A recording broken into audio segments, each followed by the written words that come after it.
time that I have, I will argue that the keystone which will enable us to build such an arc of cooperation is the resolution of the Cyprus issue. Distinguished guests, the recent discoveries of hydrocarbons off the shores of Cyprus, together with other findings in the region, may, if we play our cards right, put into motion a series of events that will not only facilitate a comprehensive solution to the 50-year-old Cyprus issue, but also result in increased trade, prosperity, interdependence, and safety for all in the region. To achieve this, what is needed is a new approach that respects the rights and interests of everybody. Inclusive as opposed to extractive policies are essential in order to create synergies and steer us away from conflict. In this regard, let's for a moment concentrate and picture a future whereby, unlike today, we have a united Cyprus that functions smoothly as a federation between Turkish and Greek Cypriots, as called by the relevant UN Security Council resolutions, as well as all the agreements reached freely by the leaders of the both communities so far throughout the years. In this picture, a federal Cyprus will be an attractive destination for businesses from around the world, as one of the safest places in the region, where European Union law is applied in its entire territory. United Cyprus will be able to engage in trade with all of its neighbors, unleash the full potential of regional cooperation, including in the field of hydrocarbons. Externally, resolution of the Cyprus issue will enable NATO and the European Union to cooperate on all matters of common concern. Accession negotiations of Turkey with the European Union will be revitalized, giving a boost to the reform process in that country and enabling all to harmonize not only laws but also policies in the region. United Cyprus will make the Turkish language an official language of the European Union, which in itself will have a huge psychological impact on how people identify themselves right now. As for the hydrocarbons issue, we can clearly see that dealing with the United Cyprus expands the alternatives available for the extraction and transportation of the hydrocarbon resources in the region.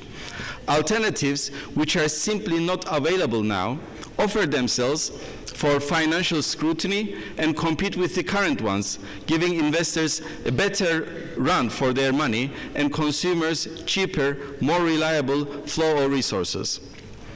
So then the question is, what stands in the way of this world of win-win outcomes? Why are we still in conflict rather than engaging in cooperation? The answer to this question, in my opinion, lies with the recent decisions of the current Greek Cypriot leadership. First, to reject past agreements achieved between the two sides in Cyprus, and then more recently, to leave the United Nations-led peace talks. We also have the burden of the 50-year-old mistake of the international community to treat an administration composed only by the elected representatives of the Greek Cypriot community as the sole legitimate representative of the government of Cyprus, which, in the case of hydrocarbons, leads interested parties to engage in unilateral projects with the Greek Cypriot side. Such policies damage incentives for reconciliation and reconciliation and compromise, and instead give rise to power politics. As it is well known, Republic of Cyprus was established by the Turkish and Greek Cypriots jointly in 1960, with a constitution that ensured political equality between these two communities on the island. However, since the ousting of the Turkish Cypriots from all organs of the government at gunpoint in 1963, the island of Cyprus does not have a single government that can represent both Turkish and Greek Cypriots. We know sovereignty in Cyprus emanates equally from Turkish Cypriots and Greek Cypriots. The latest joint declaration by the leaders of the two communities in 11 February 2004 repeats this fact. It also says that neither side can claim authority or jurisdiction over the other. This is not in dispute. What is also not in dispute is the fact that natural resources of Cyprus belongs to all Cypriots and must benefit all Cypriots. So, As we don't have a single legitimate government to speak on behalf of all Cypriots, what must be done regarding decisions related to hydrocarbons which belong to all Cypriots? Well, first option is to intensify the UN-led process and finalize a peace agreement as soon as possible. In the meantime, we should hold off unilateral steps and wait for the establishment of the federal government, which will have as a competence the management of natural resources. If this is not possible, then we have to start cooperating from today through a jointly established institution reflecting the political equality of both sides in its decision-making bodies. Such were the proposals of the Turkish Cypriot side to the Greek Cypriots, which were first tabled in 24 September 2011 and later revised in 2012 to include the option of exporting hydrocarbons to the European Union through Turkey. Both were unfortunately rejected by our Greek Cypriot counterparts. Even more unfortunate is the recent decision of the Greek Cypriot side to unilaterally withdraw from the comprehensive negotiation talks, citing as an excuse the Turkish issuance of a nav tax for the seismic research vessel Barbaros Hayrettin Pasha, which would conduct seismic surveys on behalf of Turkish Cypriots in areas identified by the Turkish Cypriot government around the island. It is crucial at this point to remember that previously, in September 2011, a nav tax was again issued by Turkey, and another ship named Piri Reis had conducted seismic research on behalf of Turkish Cypriots, and after similar unilateral steps were taken by the Greek Cypriots. However, the then Greek Cypriot leader did not use this as an excuse to suspend talks. Ladies and gentlemen, the way out of current stalemate is clear. The Greek Cypriot leadership must return to the table and engage in dialogue so that we can find ways to bridge our differences in all issues, including the issue of hydrocarbons in the Eastern Mediterranean. Burning bridges of dialogue never serves other purpose than adding fuel to fire in an already tense region. Albert Einstein is frequently quoted as saying, "We cannot solve our problems with the same thinking as we used when we created them." And I agree with him.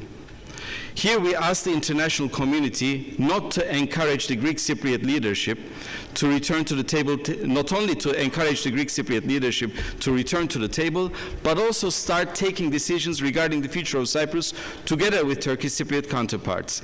International community should not ignore the inherent rights and interests of the Turkish Cypriots on the natural resources around the island and should refrain from actions that would condone or reward the extractive unilateral steps taken by the Greek Cypriot leadership. We must not allow hydrocarbons to be used as a leverage against one side.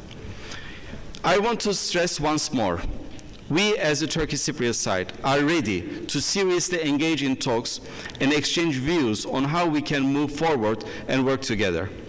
Positive steps taken in this matter could pave the way for further cooperation in other fields, such as jointly benefiting from the ongoing undersea water supply project, which aims to transport drinking and irrigation water as well as electricity from Turkey to North Cyprus. Joint endeavors in the area of water and electricity could create even stronger regional interdependencies. As I stated at the beginning of my speech, the possibilities are endless.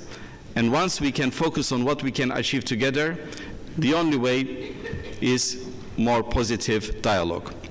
Thomas Jefferson, let me conclude by saying another quote from him, that he said once, "I like to dream of the future better than the history of the past." Considering our bitter experiences of the past and comparing what future we can create, I agree with him fully. With the goodwill and leadership of all involved actors, we can make such a prosperous and peaceful future a reality for all of us. Teşekkür ederim. Todoraba.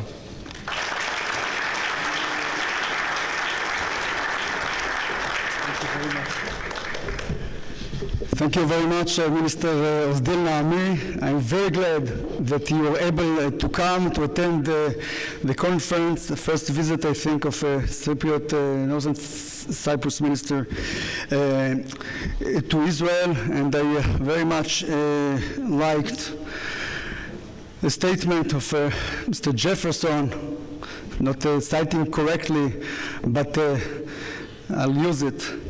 Let's לא רק במונחים מקרו-כלכליים של תרומה לתוצר, תשלומי מיסים ותמלוגים, אנחנו דרך אגב משלמי המיסים והתמלוגים הגדולים ביותר במדינת ישראל כשיעור מההכנסות, ולא רק תרומה למאזן הסחר, אלא גם במונחים חברתיים.